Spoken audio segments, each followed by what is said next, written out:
To me, Starland is sort of about those mystical qualities of Black Rock City and Burning Man, and that idea of exploring sort of like another world.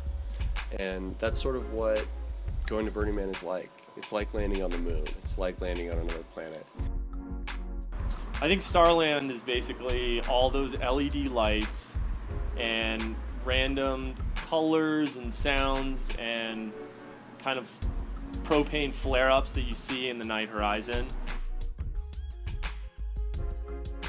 When we finally made it to Burning Man after getting delayed by the rain for a good 3 hours, everyone was sort of worn down, and the main focus with individuals seemed to be on making sure they had somewhere to sleep that night. I was in the back of my car. I knew it was easy to throw together, so I punched in with a few to get some group things going. So some of us were getting the dome ready and the kitchen popped up while most people were setting up their tents. My first thing was like take care of myself and my immediate, others. And then setting up, doing other stuff, it's just having a peripheral vision. Like just see what needs to be done and then tell other people to do it. Nick and I created a sort of caravan that sat on top of his flatbed truck.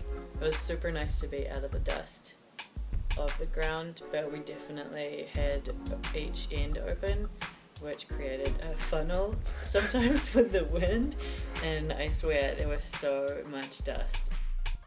I think Babs and Jesse lived in like the Queen of Sheba temple. It was like this modern day man chariot. Sally's ode to my car. Russell's Airstream, I don't know. But Bambi, yeah, you can't really do it. It's just Bambi. We'd had conversations before we left about making the dome a little bit more accessible to public. And then once we got out there, I realized that most of the people, I think there was a random guy that came in and slept one night who was really out of it. It was nice to feel like you'd provided a really safe environment for someone.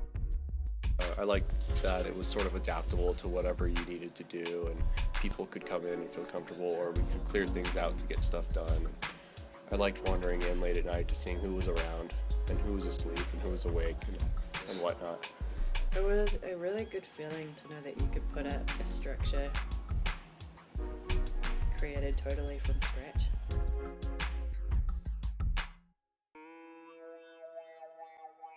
I like that we brought something big out there. That was really cool. I don't know, I enjoyed going in every day to seeing the new Polaroids. I like those being public. I like hanging out in there to sort of use that front window, that empty space, to look out and watch how our neighbors changed as it grew closer to the weekend. I mean, I enjoyed it. It was a really big, three-dimensional frame for 2 photographs.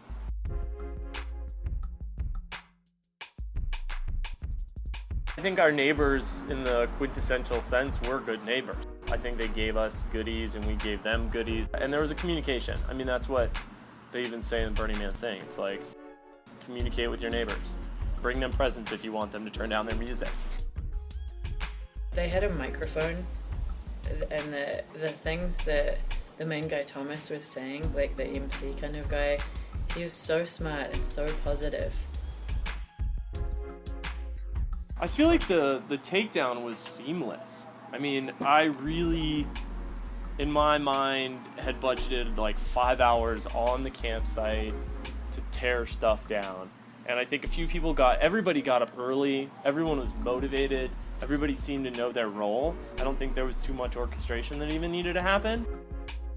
I felt really good about doing those, I hate the word moop, so I'm gonna say small particle, lines that we did over our space. That was just a great wrap up to it. Now I'm gonna take away things from there that I'm gonna digest and that are gonna influence and change my life and enrich my life here. But when it's time to go, it is time to go for me. I'm always looking forward and not back.